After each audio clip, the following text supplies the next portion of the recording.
Sin is a lack thereof. It's what occurs when we choose to not live fully.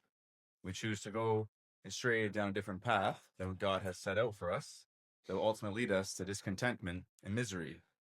It's something that holds us back from our ultimate goal, which is communion with God and right communion with one another.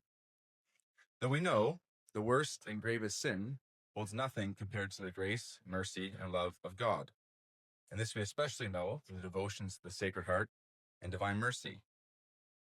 In Paul's letter to the Romans today, he writes, "Many died through the one man's trespass. Much more surely has the grace of God and the free gift and the grace of the one man, Jesus Christ, abounded for many." So the grace and mercy of Christ, surely most exemplified on the cross, especially in the piercing of the Sacred Heart, is infinite times greater than any personal sin we have, original sin committed so many years ago. And we know that Jesus truly wants us to be happy. If not, God's creation would be done in spite of man, in spite of all the creation, the animals, the plants. The way we know when we're bedrocked, when the source and summit of life itself, it's not a type of fluffy happiness, like a type of pie in the sky happiness, but it's a true happiness that's founded with God, and that there's nothing earthly or temporary that can overcome that and take it away. And the best thing about it is that we don't need to be the ones that search for it. It's God that comes to us first.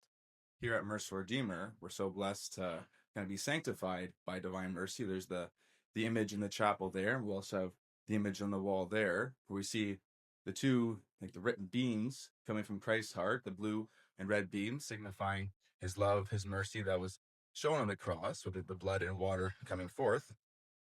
But we also know about it through the Sacred Heart.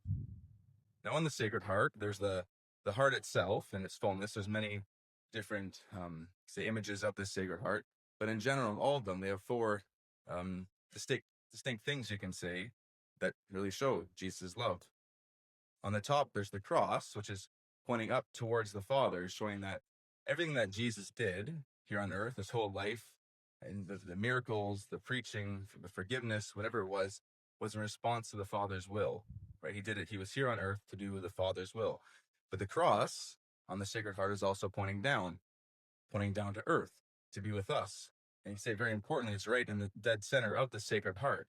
So in the heart of Christ's ministry was the cross. You can say from conception, birth, all the way to Calvary, resurrection, the cross of the heart of Christ's mission. He had to get there, and so that he could die for us and open up heaven for us.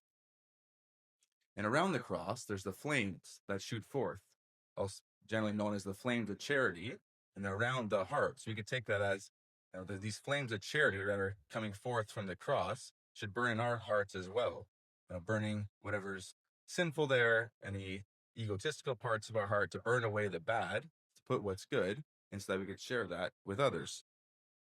Around the heart, there's the crown of thorns, which is kind of discipline, keeping it all together. Because Christ, it was his free will. He took the cross upon himself. He took the crown of thorns upon himself. So it's like this type of yes that Christ gave that is around the heart to keep it all together. And then lastly, maybe say most importantly, at least for today, there's the wounded side of the heart. And the wounded side, which is coming from the lance on Calvary, has the blood and the water dripping forth. And this blood and water, like the rays from the divine mercy image, are dropping down towards humanity, towards you, towards me, to all of us, but especially to one man in general who has a great story connected with those drops of blood and water coming forth. His name was Saint Longinus. Some people may know him, but I found a lot of Catholics don't. It's a shame. It's really a beautiful story. He's the one that on Calvary, the terrible day when Jesus was crucified, he was the one with the spear, with the lance, who put the lance into Jesus' side, bringing forth the blood and the water. And the story goes that at the time, St. Longinus was, I don't know the exact number, 75% blind, or his eyesight wasn't good in general. And the blood and the water that spread forth from Christ when the lance pierced him in his Sacred Heart cured St. Longinus of his blindness. So the man that was literally killing Christ, persecuting him, Christ was still healing. And he's also, some of us may be familiar with the quote from Scripture, says, truly this man was the Son of God. They proclaimed that after they crucified him. And then St. Longinus, after he, had this conversion experience with Christ at Calvary, he would eventually become a Christian, become a monk, follow the apostles, follow their way of life, perform miracles himself. Then himself would eventually receive martyrdom, and the blood that he sent forth at his martyrdom would heal the Roman guard that was killing him. So it's like this kind of this eternal giving of love, especially in these terrible circumstances. Thought of this example. It's like a hose that's never turned off. It's always on. That's like God's mercy and love going forth. It's always, and it can never run out either. The only way it could turn off is if we go and turn it off. It's always on, but if we turn that tap off, or we turn away from God, that's the only way to turn it off. It's always there for us, always ready to give more, and so that we can embrace God's love more and more. Christ mentioned in the gospel today, those who acknowledge me in front of the Father, I will also acknowledge, and those who deny me, I will also deny. The story of St. Longinus, God's love throughout Scripture, the lives of the saints, and maybe most importantly, his love in our lives, should never lead us to despair and help us to inspire and echo the words to acknowledge Christ as the once Roman soldier to become St. Longinus did. Truly, this man is the Son of God.